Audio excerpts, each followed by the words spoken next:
এমন একটা রেসিপি থাকলে অবশ্যই ভাত একটু বেশি করে রান্না করতে হবে, কারণ এরকম মজার রেসিপি থাকলে ভাত বেশিই খাওয়া যায় আর কিছুই লাগে না।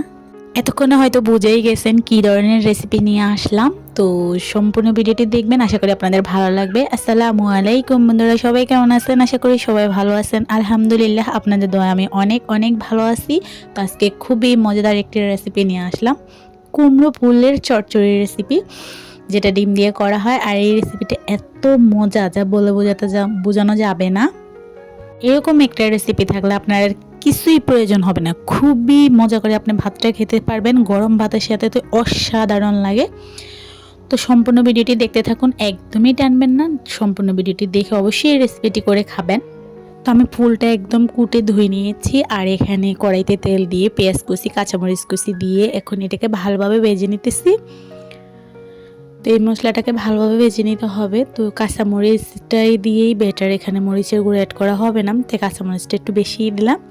তো সাথে একটু টমেটো কুচি দিছি, এটা আপনারা চাইলে ইগনোর করতে পারেন, কারণ এটা দিলে ভালো লাগবে, না দিলেও চলবে, সমস্যা নেই। তো আমি একটু দিয়েছি, যেহেতু এখন টমেটোর সিজন, আর টমেটো তো একটু না দিলে ভালোই লাগে না।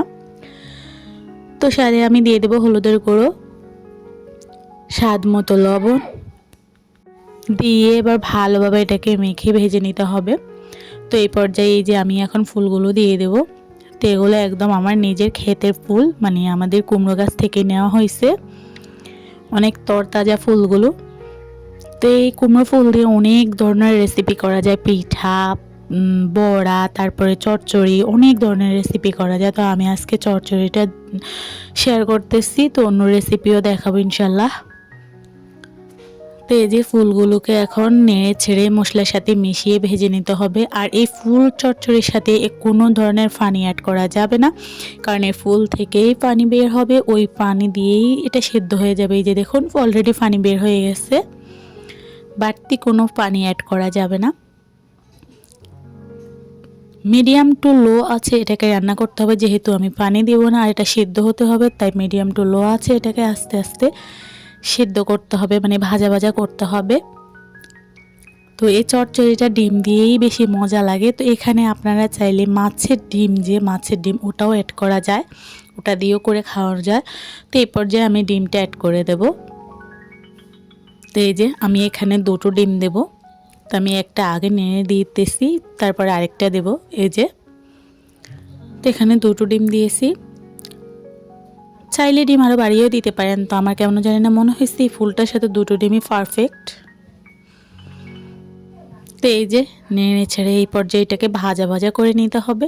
তো আমার এই রেসিপিটি যদি ভালো লাগে তাহলে অবশ্যই ভিডিওতে একটি লাইক করবেন, সুন্দর একটি কমেন্ট করবেন, আমাকে সাপোর্ট করে পাশে থাকবেন। তো এই যে আমার অলরেডি হয়ে আসছে, তো আমি ধনেপাতা কুচি দিয়ে দিলাম। ধনেপাতা কুচি দিয়ে এবার ভালোভাবে এটাকে মিশিয়ে নেব। তো এইরকম রেসিপি থাকলে আর কিছুই লাগে না, এত মজাদার রেসিপি, অবশ্যই একটাবার ট্রাই করে দেখবেন। তো এই যে আমার হয়ে গেছে, দেখুন কি সুন্দর, গরম ভাতের সাথে অনেক মজা লাগে এই খাবারটা। তো অবশ্যই ট্রাই করবেন, ট্রাই করে বুঝতে পারবেন কতটা স্বাদের এই রেসিপিটা, খুবই মজাদার। তো আমাকে সাপোর্ট করবেন, আশা করি আপনাদের সাপোর্ট পেলে সুন্দর সুন্দর আরও রেসিপি দেখাবো। তো আমি আমার মতো করেই রান্না করতেছি, তো আপনারাই বলবেন কেমন হয়েছে। সবাই ভালো থাকবেন, সুস্থ থাকবেন, আল্লাহ হাফেজ।